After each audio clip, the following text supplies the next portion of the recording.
Shabbat Chazon qui est toujours Parashat Devarim, puisque c'est la Haftara de la Parasha, Chazon Yeshayahu ben Amoz, qui tombe toujours avant Tisha B'Av.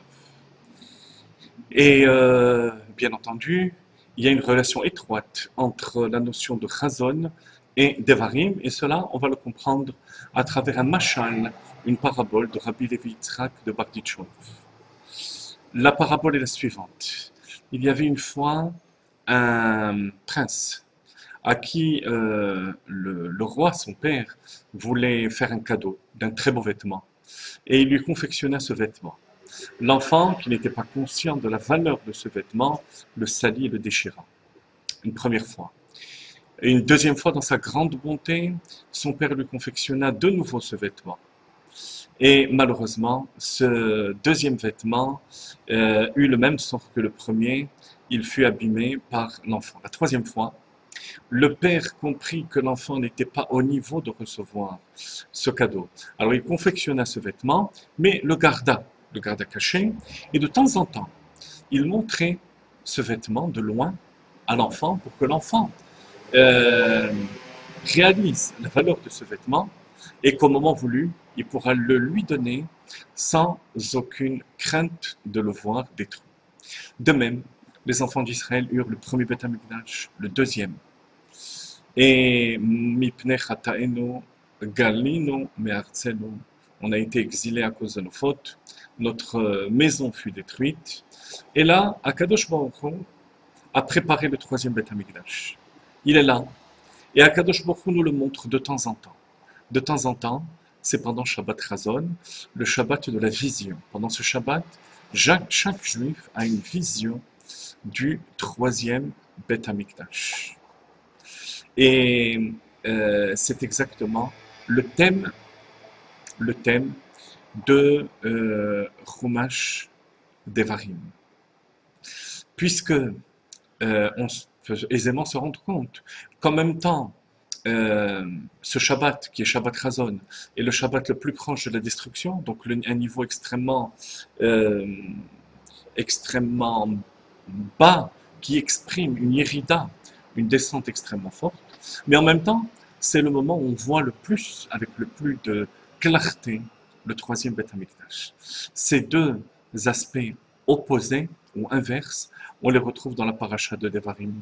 En effet, paracha Devarim, le Chumash Devarim, c'est le Chumash qui est donné à la nouvelle génération, celle qui va rentrer en Eretz Israël. Cette génération n'est plus capable de voir, comme c'était le cas de la génération précédente, qui était celle de Moshe Rabbeinu. C'est ainsi que Moshe Rabbeinu va leur dire Ve'ata Israël Shema el Achukim. Tu n'es plus du niveau de Re'ia, tu es du niveau de Shemi'a, d'entendre, de la compréhension, mais plus du niveau de la vision.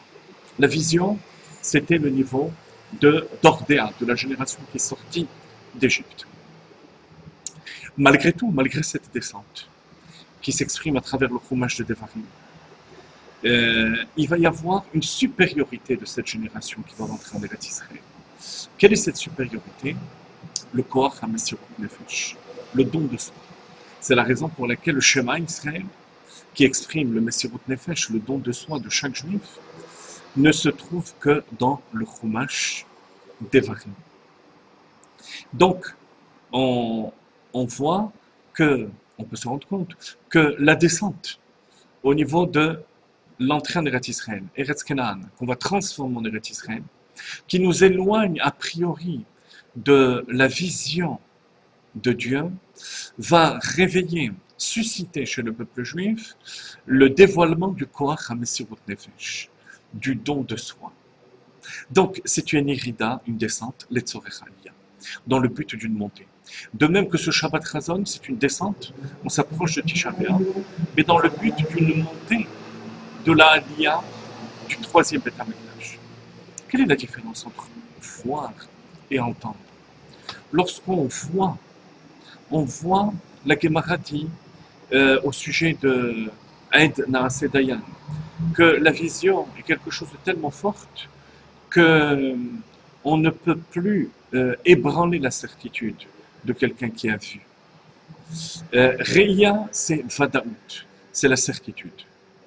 Alors que chez Mia, lorsqu'on entend quelque chose, on peut toujours ébranler la certitude de la personne avec des preuves, avec des moyens logiques et rationnels. C'est la raison pour laquelle la génération qui sort d'Égypte n'a pas besoin de Messirut Nefesh, parce qu'elle voit la présence divine. Alors que la génération qui va rentrer en Eretz Israël, elle a besoin de ce Messirut Nefesh et du don de soi. De même en ce qui nous concerne, on se prépare à Tisha B'Av, au 9 Av, qui va être très certainement cette année un jour de fête immense, puisque Mashiach va être là, et qu'il va concrétiser cette vision du troisième Beth Amikdash. Le travail qu'on nous demande, qu'on exige de nous, c'est Messirut Nefesh, mettre sa volonté de côté et accomplir la volonté d'Akadosh Baruch.